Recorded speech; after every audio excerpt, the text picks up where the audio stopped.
GDP na naririnig nyo tuwing market updates. But this slides, hopefully it gave you some glimpse of, what's really happening in my region on an economic level, no? So the next speaker, I'll give it back to Selay. She will talk about naman the market update on a national and global level, and hopefully matahin natin, no, how our regions play in this market scenario. So, okay, giving the floor back to you, Selay. Okay, thank you so much, Ange. That was a very, very comprehensive update on the Vismin region, no? Thank you for that. And I just want to give a reminder to everyone. Kung meron po tayong questions, please feel free to key it in using the Q&A button at the bottom of your screens. Let me just put my mic back on. Okay, so I know we might be a bit over time lang, but I will try my best na to have this very, very quick pero sharp. Yan. Yun yung goal natin. Let me just share my screen. Hold on. Okay. Guys, kung may questions kayo, ano lang tayo, gamitin natin yung Q&A. Okay. Are you guys seeing my screen? We're good, we're good. Okay, sige, startan ko na. So this market update, this is actually brought to you by our Atram Expert Insights or what we call Axis. Yan. So yung dito po sa Atram, as what Angel mentioned kanina, no, 'di ba? She explained bakit ba kami nagbibigay ng market update sa inyo. So sa Atram, meron po tayong mga team of researchers. So meron tayong team na nagmamanage ng equities, meron tayo ng global markets, meron rin po tayong team na nagmamanage ng mga fixed income or ng bonds. Tapos, yung mga research po nila, itatahi po natin yan doon naman po sa research or sa mga views ng ating portfolio managers. Yan. Tapos, together, those views will be combined and will be blended into an actionable asset allocation. So pagtatahiin po natin yan, it's like we're marrying the two views, no? So that we are able to give you the best actionable advice for your clients. And yung market signaling dyan na button, no, what it means is that every time we do a market update for you, we do it regularly. Yan. Kumbaga, hindi tayo natatapos dun sa market update na yon because we will always end with actionable item. Tama ba? Actionable items for you. Yan, yung mga call to action natin. Yan. So, ito pong mga slides po natin later, this is actually brought to you by our Axis. Yan. So, umpisahan ko na po just to set the stage, no. This is just our outline yan of what we will be discussing this afternoon. So, we have there the global equities. Ano ba yung nangyayari sa on a global scale, we will be providing you with market updates on what's happening globally, particularly with the Middle East tensions. Ano na ba yung ganap doon? And also locally, we aim to provide you with some updates on our equities and fixed income. Okay. So, just to siguro papaumpisahan ko na netong slide nito, Strait of Hormuz. Ano ba 'yan, 'di ba? Yung Strait of Hormuz, actually, may siguro just to share, no, sabi nga ni Angel, magkasama kami nung Saturday and we gave the same market update to one of your branches. And narinig lang namin yung isang advisor sa likod namin. Siguro she was not aware na kami pala yung speaker. Tapos, sabi nila, ano ba kasi yung nangyayari? Ano ba yung pinaglalaban nila dun sa Strait of Hormuz? Ano ba yan, di ba? And actually, that's a very valid concern. Kasi ano nga ba yung pinaglalaban nila? No one knows eh, di ba? Pero just a bit of siguro background na lang and history, no? Yung Strait of Hormuz, so everyone knows na yun nga yung chokehold, 'di ba? Lahat ng mga vessels natin na nagdadala ng oil dyan dumadaan. Yan yung pinaglalaban ni Iran ngayon. Pero, again, just a bit of background. In 1974, meron silang tinatawag na petrodollar. Okay? So, yung mga countries natin na bumibili ng oil, the only currency that they can use to buy oil is dollars. US dollars po yan. Yan. Kaya siya tinawag na one petrodollar. Now, um, so yung 50 years yung naging agreement na yon. So from 1974, nag-end yung agreement na yon ng 2024. Now, dun sa agreement na yon, meron tayong mga exemptions, merong mga countries na hindi sumusunod dun sa petrodollar na yon. And these are three countries. You have Iran, Russia, and Venezuela. So yung tatlong yon, they were actually imposed with sanctions. Now, you will wonder ngayon, ano yung ginagamit nila na currency to supply oil or to purchase oil? It's the Chinese yuan. Yan. So, makikita nyo doon, 'di ba, yung ano na yung from that statement alone, from that story alone, that first part of the story alone, you'll see there the importance of the global financial system nung dollars, 'di ba? That's also one of the reasons why kailangan ng mga countries na may oil reserves, 'di ba? And since I mentioned China, that's also the reason why naman everyone's looking at China on how the end game will be and ano yung role nila dito sa Strait of Hormuz na equation na to. So, um, again, Iran, Russia, and Venezuela, ang ginagamit nila to purchase oil and to buy oil is yuan, 'di ba? Ngayon, nung nag-end yung agreement na yon in 2024, sino na ba yung presidente ng US noon? Si Trump, right? Si Trump na. So, parang sabi niya, we need to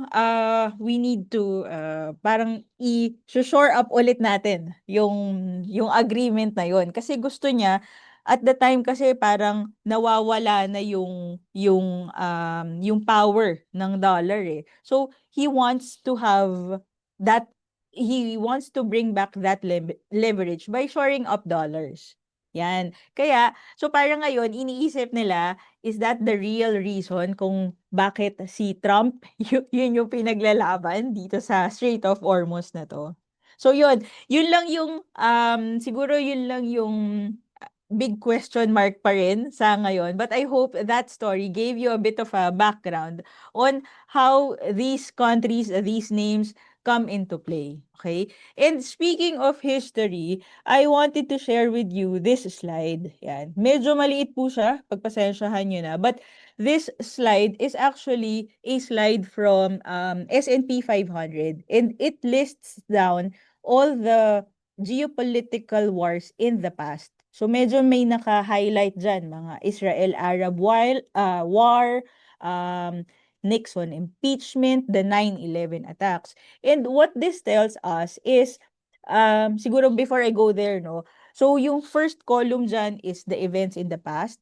Tapos, towards the right, makikita nyo dyan yung duration of the war or gaano katagal yung war. Tapos, ano yung reaction ng markets 1 week after na-conclude yung war, 1 month after, 3 months after, and 12 months after. So, yun yung slide na yan. Yan yung table na yan. Now, what this tells us is that in the past events, markets actually bounced back, no? And 12 months, so on the average, 12 months after the war happened, the markets bounced back at an average rate of 13%. Okay? So, 'di ba, I know itong mga geopolitical events na to, itong mga conflicts na to, it's been there eh. It's been a part of our past na. It's something that we cannot control. But I guess what we can conclude on this slide also is that markets will always have a knee-jerk reaction on these political events, on these wars, 'di ba, to be specific. And siguro when we talk to our clients is, yes, that's one, knee-jerk reaction from the markets, and nakakabawi naman yung markets, yung market, because in the end, fundamentals will persist, 'di ba? Yun pa rin yung mananalo. Yan.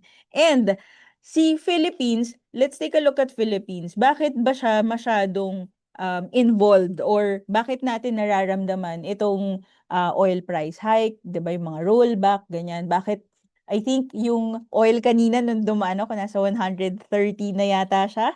'Di ba? Medyo nag-rollback naman na ng konti. Pero what this tells us lang is that 90% of our oil is actually coming from the Middle East region. That's why very sensitive tayo, particularly in our region in Asia, on these oil shocks, no? And ang dami kong ano, no, halukay in the past, kasi sasabihin ko lang na itong phenomenon na 'to, hindi siya bago sa atin, because back in 2011, na-experience na natin 'to. The oil then went up to as high as $135 a barrel. Pero what's unique lang sa ngayon is it dragged on for X number of days, kaya nararamdaman natin siya, 'di ba? Umabot pa nga ng, I think, 160 or 170 pesos yung gas prices natin. Tapos, aside from that, yung peso natin, naapektuhan na rin siya because it went up as high as more than 60 pesos per dollar, 'di ba? So later meron akong i-share sa inyo kung ano yung forecast ni Atram on magkano yung tinitignan natin na dollar peso natin, no, on these conflict, yan. But umpisahan ko na dito sa GDP, yan. So left on your left, that just shows you the GDP in the past from 2014 up to present. So makikita nyo dyan, di ba, dun sa towards the right, I'm talking about the left table, no, yung left chart natin dyan. Medyo pababa na siya, 'di ba? Starting in 2023, medyo pababa na siya. So it tells you na medyo matagal na rin pala na nagsa-struggle, or medyo on the weak side na yung sa Philippines GDP, right? And on your right naman, yung table naman dyan, is our GDP forecast. So kung makikita nyo yung second to the last na column, 2026 F is forecast. 2026 forecast is 3. Yun yung base rate natin. Yan. So, kumbaga na-magnify pa yung slowdown sa economy natin with what's happening now. Pero hindi naman natatapos doon. There's a glimmer of hope, 'di ba? Kung makikita niyo diyan, 2027, we foresee that our economy will be able to bounce back, because 2027, our forecast is now at 5.8% for coming into 2027. And siguro before I move on to the next slide, just to somehow relate it on our daily lives, 'di ba? Part of um the factors that make up GDP is consumption, 'di ba? And speaking of consumption, syempre maapektuhan kasi siya ng with what's happening. Kasi syempre sa take home pay na lang natin, 'di ba? Sa take home pay natin, syempre yung supposedly na budget mo for other items, napupunta siya sa budget mo for gas, 'di ba? So medyo in a way liliit siya, 'di ba? And also sentiment din nagpapababa sa well, hindi lang siya sa GDP, pero sentiment is one of the factors that affects yung tingin natin sa GDP. Earlier, I was watching the news, and ang balita kanina was that Philippines dinowngrade daw siya ni Fitch. Although BBB pa rin tayo, 'di ba? Investment grade pa rin naman siya. Pero the fact na it was a downgrade, medyo somehow nakakaapekto rin 'yun eh, 'di ba? Imagine a foreign investor na mag-i-invest dito, tapos makikita niya yung balita na 'yon.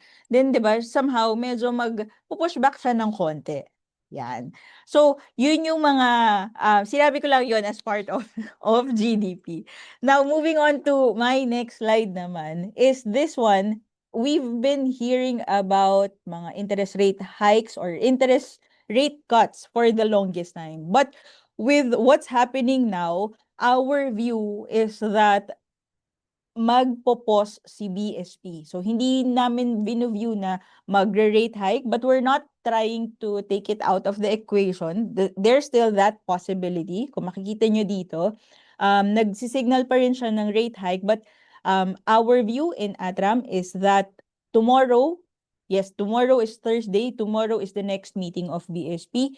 We think that magpo-pause lang si BSP.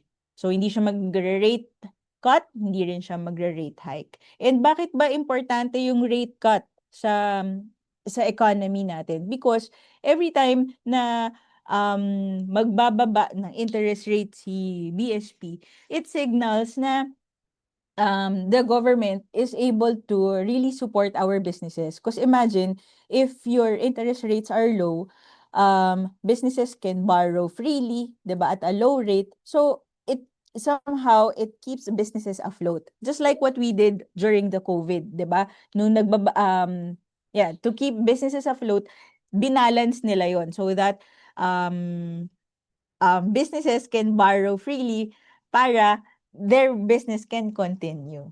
Okay? And another factor na tinitignan naman natin just to move on is inflation.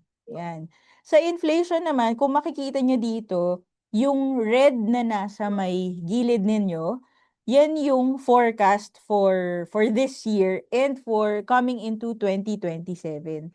Pero there's a sliver of hope there kasi kahit na mag-spike siya this year, nakikita naman natin na manageable naman na siya ng 2027. And if we are to put numbers into it, ito siya. This is how it will look like. Ayan. So, in March, our inflation rate, sumipa na siya eh. Nag 4.1% na siya. Right? Nag 4.1% na siya. And on the right, yung table natin dyan, makikita nyo, our base case for inflation for the whole year is at 6.3%. So we see it na medyo tataas pa. And siguro just to share, meron rin na mga fund houses as high as 8%. Yun yung nakikita nila na pagtaas nung inflation rate. But again, coming into 2027, we see it medyo correcting na 4%. Yan. So medyo bababa naman siya, 'di ba? Kung babalikan natin 'to, kahit na mag-spike siya this year, next year naman medyo bababa pa rin siya. Okay? Now, okay, ito naman yung minention ko kanina, ano yung forecast natin for your dollar peso. So for dollar peso, our forecast for this year is 61.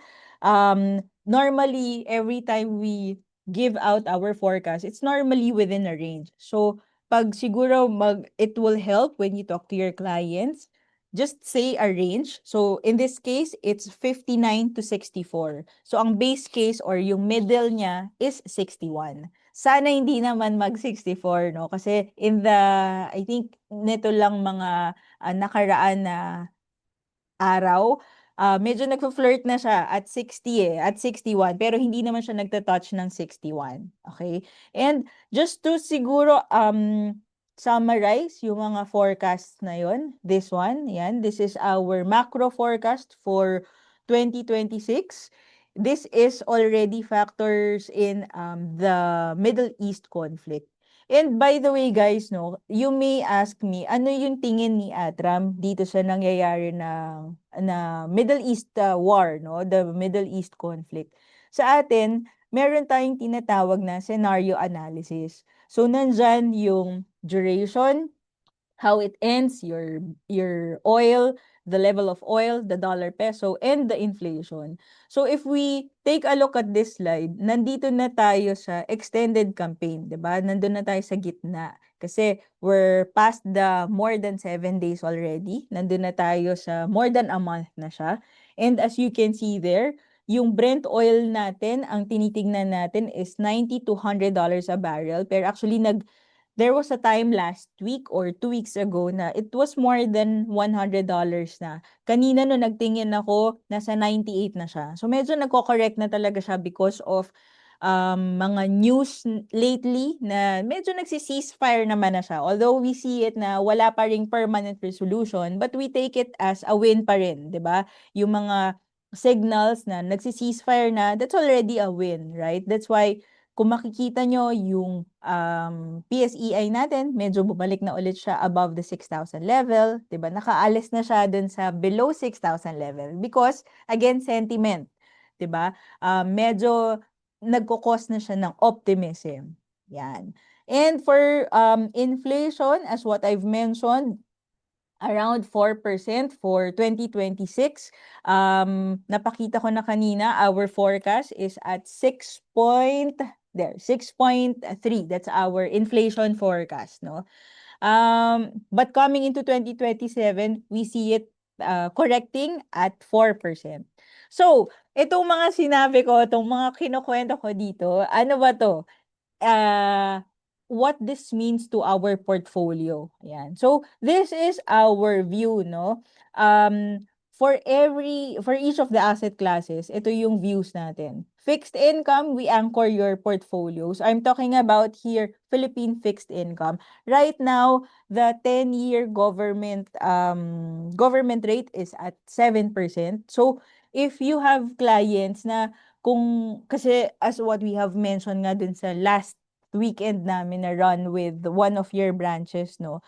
It could be kasi na every time you talk to your clients, it could be na yung holdings nila sa'yo, hindi pa nila dinidisclose yung mga holdings nila sa banks or baka iba dyan, meron pa yan na holdings offshore, 'di ba? So kung meron siya na holdings, let's say sa bank, tapos yun yung gagamitin niya na funds to gain exposure on fixed income, that's okay, as long as meron rin siya nitong ibang asset classes, right? Meron pa siyang global equities, Philippine equities, and Philippine equities. So sa fixed income, yun nga, anchor your portfolios lang on fixed income. If your client has money market, now is the time na magkaroon rin siya ng allocation to money market at until this negative news subsides or medyo meron nakita na tayo na nagsusustain na yung level ng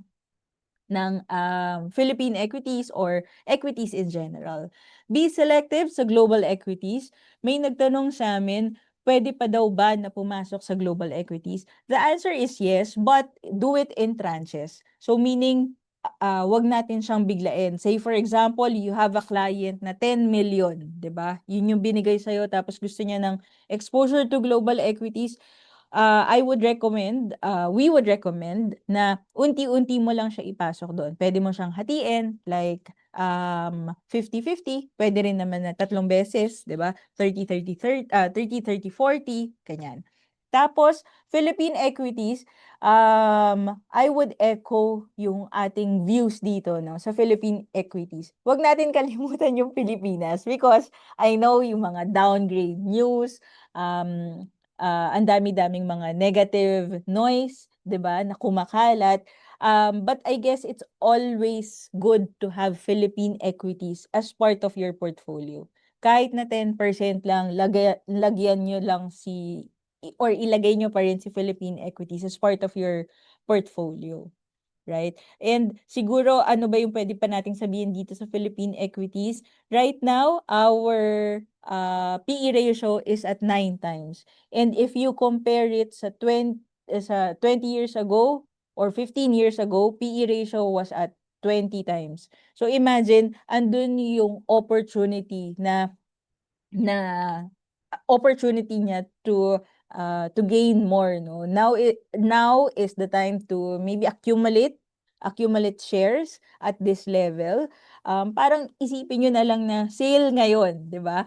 Bili tayo because sale ngayon. But again, tactical lang siya or tactical nyo lang ipo-position si Philippine equities. Now, if we talk about naman the Pru funds that we manage here, yan. Unahin na natin to, si Global Technology Fund. Kanina we mentioned about being selective to global equities. One of the funds that Pru Life has is the Global Technology Feeder Fund. No? Ang nagmamanage talaga dito, ang target fund nito is the Fidelity Technology Feeder Fund, no? And just to share, of your global funds with Atram, well, yung isa is Flexi Income Fund, yun yung may monthly na payout. Nahin ko na nga siya. Ito. This one, ito naman yung may monthly payout. This one kasi, ang okay sa kanya, aside from the monthly payout, it's like a balanced asset siya because meron siyang, you gain access both to global equities and global fixed income. So, para siyang balanced na security. Yan. Kasi hindi siya masyadong aggressive, hindi rin siya masyadong conservative. But as your kicker to your portfolio, this one, Global Technology Feeder Fund, if we compare the two, mas malaki yung AUM ng Global Technology Fund, at least for Atram, no? Mas malaki yung AUM ni GTech versus dun sa GMI. And one thing interesting about the strategy of the GTech Fund or the Global Technology Fund is that the fund manager or si target fund ninyo, si Fidelity, is they try to employ what they call anti-momentum bias. Ano yung ibig sabihin nun? When we talk about technology, what comes into mind? Diba? Magnificent Seven. You have their Nvidia, you have Microsoft, you have Meta. Pero si Global Technology Fund, si Fidelity, wala siyang exposure to Nvidia. Yun yung tinatawag na anti-momentum because they think na it's just a trend yung itong kay Nvidia because they think na meron pa yan na may room pa yan na magle-level yung performance ni Nvidia because if you will recall sometime 2 years ago there was a day na 16% nag-drop yung Nvidia, 'di ba? And that anti-momentum bias or that strategy allowed the fund to have the lowest maximum drawdown amongst peers. So ano yung ibig sabihin nung maximum nung drawdown na yun? Yun yung pagbagsak. Kasi because of that strategy, mababa rin yung volatility niya compared to other technology funds, no, or other peers on that strategic map. Yan yung pinakamababa. Kaya yung maximum drawdown niya, mas managed siya. Yan. So that's the first. Itong second, na-discuss na natin to. This one is your ticket naman to your equity fund, at least for the local equity fund. You have there the Philippine Equity Leaders Fund. So there, I think that is already my last slide. We can now open the floor to some questions. Baka lang you guys have some questions. Wait ha, parang meron dito isang question eh. Okay. I will now invite back Angel. Hi, Angel. Okay. So there's a question here. Does Atram have a view on remittance flows given the high percentage of OFWs in the Middle East region and the expected near-term economic weakness as tensions persist?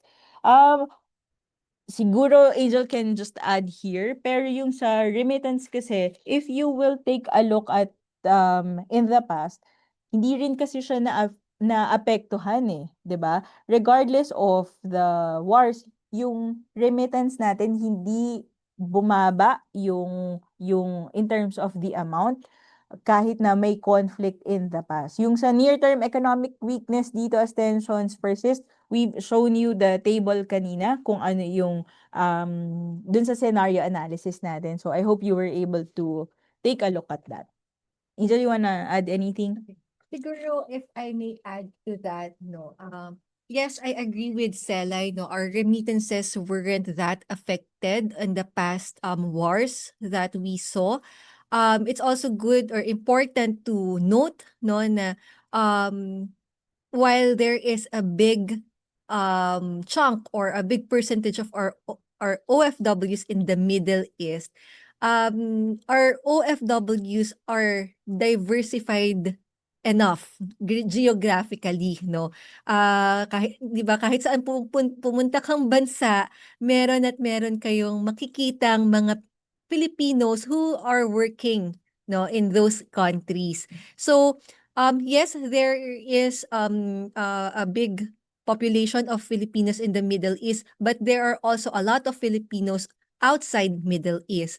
Another thing that we would also want to note is actually right now, when the peso weakens, right now at nasa 60, no, it also affects the OFW remittances in absolute amount, no. So just imagine yung dating $1,000 na pinapadala na converted to peso at 56,000, ngayon in absolute amount, tataas po yun ng to 60,000 for example. So, there are some offsets, no, doon sa mga remittances flows that we are expecting to see despite this war in the Middle East. Yes, okay. Thank you, Angel. Sorry, we went a bit over time, but really thank you. I hope you were able to take a screenshot of the Viber QR that we flashed earlier. Before lang we end, no? Before lang we end. So if you have questions or if you want to invite us on your mga next branch activities, feel free.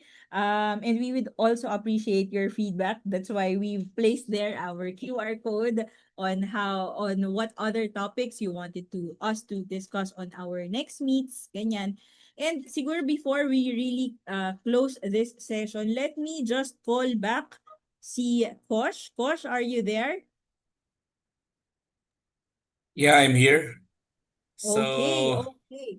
yeah, Hold on, Kosh. Let me just spotlight you on. Maybe, Kosh, you can turn on your video. yeah. Let me. All right. Guys, can you see Kosh already? Sige. I'm restricted. Yeah, but Ay, it's okay. Yeah. Teka lang ha. Let us. Hold Here. on. See. There. There. Okay. All right. Kosh. All right. This mean, no? Wait. Let me see. Salamat kayo sa inyong time, no? Thank you so much, no? And thank you to Atram for the valuable and relevant insights you've shared with us today, no? And I can truly vouch naman what you shared with the slides that you provided a while ago because first quarter of this year, I was able to visit already Visayas and Mindanao areas, no? Not all, but a number already. And hopefully by June or July, I'll be able to visit other GAs, no? I'd like to share some insight lang, no? Crisis will always be part of the landscape, no? Especially in the insurance industry. But if we continue to learn, just like right now, no, study and stay informed, no, we can transform uncertainty into opportunity, no. Because at this very point, no, our moment, no, our clients actually needs our knowledge, no. But knowledge needs to be backed up by relevant informations, no. Because right now there are so many information that have been published online, and there's a lot of misrepresentation, no? And that's why we're very thankful for Atram for providing us the right data, no? And at this point, no, I would also like to extend my sincere appreciation to everyone. I know you guys are so busy, but in spite of your busy schedule, you devoted some time to listen, no? And I've been so kulit also, and pasensya, no? Because I believe that the information that will be shared is important, no? And again, salamat kaayo sa tanan, no? And hopefully we'll have another set of session, no? Salay? Okay, thank you so much, Kosh. So, with that, guys, maraming salamat. We are very, very thankful for your time this afternoon. Again, if you have some time lang, maybe you can give us your feedback there. You can just scan the QR code flashed on your screens.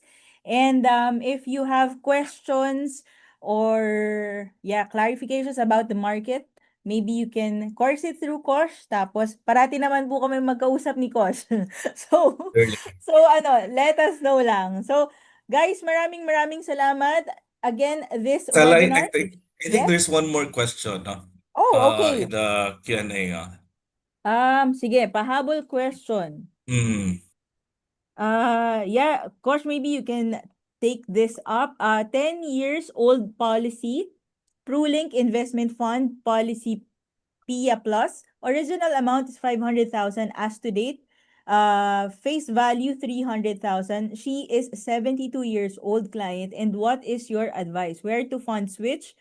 Proof Flexi Income or stay in Navigator and Money Market Fund? Yeah, Mm. maybe Kosh can give his inputs tapos we'll add na lang later. Yeah, maybe I'll probably take note of this and I'll check with our investment team, no? Since I'm not in the position, no, to talk about the about Prulink investment. But if you can give your insights, I like that would be good.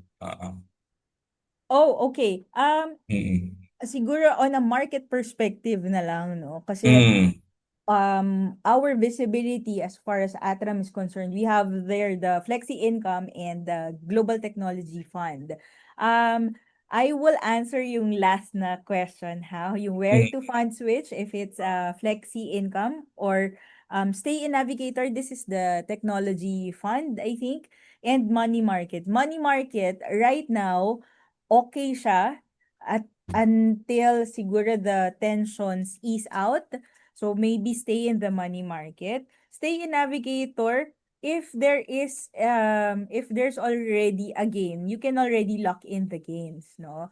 Pero before we do that, maybe we can remind client na it's really for the long term and make the client appreciate the beauty of having both an investment while being wrapped in an insurance product there. Tapos, yung flexi income, it depends kasi on the client on the profile of the client and the requirements of the client. Kasi si flexi income, it will allow your client to have that monthly stream of payment. So meron siyang monthly na makukuha na income. Pero kasi 72 years old, so just be conscious on the cost of insurance that will have to be factored in when you do the computation for the supposedly monthly income na matatanggap niya. You wanna add anything, Age? Sige. I'll also answer it on a general view, but taking note of the details ng client, no? Answering the last question then, as like Selay, where to fund switch through flexi income or stay in Navigator and money market? Ako po, I would say it would be best to have exposure to all. No, at the end of the day, it's really more of creating a portfolio that is suitable to the client. So, pwedeng meron kang flexi income, pwedeng meron kang navigator, and at the same time, meron kang money market fund inside your portfolio. But the allocation to each of the fund will depend on the risk profile of the client as well as the objective of the client. Because tama yung sinabi ni Selay, the objective naman for these types of investments is really for the long term. So it is also better to have exposure to different types of products. Para in any market cycle, in any market scenario, you're invested, you're exposed, no, to a product that can actually perform in that market environment. Yeah, but taking note that the client is 72 years old, baka it would be best to, revisit that client, reassess lang kung there is a need to rebalance the portfolio or kung kung meron tayong enhancement na pwedeng gawin doon sa portfolio ni client. Yes, okay. So I hope we were able to shed some light on that question. Guys, I know it's already 3:30. We're very sorry na medyo nag-overtime tayo ng konti. Pero kung meron pa po kayong questions, feel free to get in touch with Kosh. Tapos si Kosh po yung Yes. magko-course po ng mga questions po ninyo sa amin. So okay guys, maraming salamat again for tuning in this afternoon. We are very thankful to Kosh and to Miss Jana for also joining us. So again guys, this webinar is brought to you by Atram. Thank you guys. Thank you. Thank you, Goodbye. everyone. Bye-bye.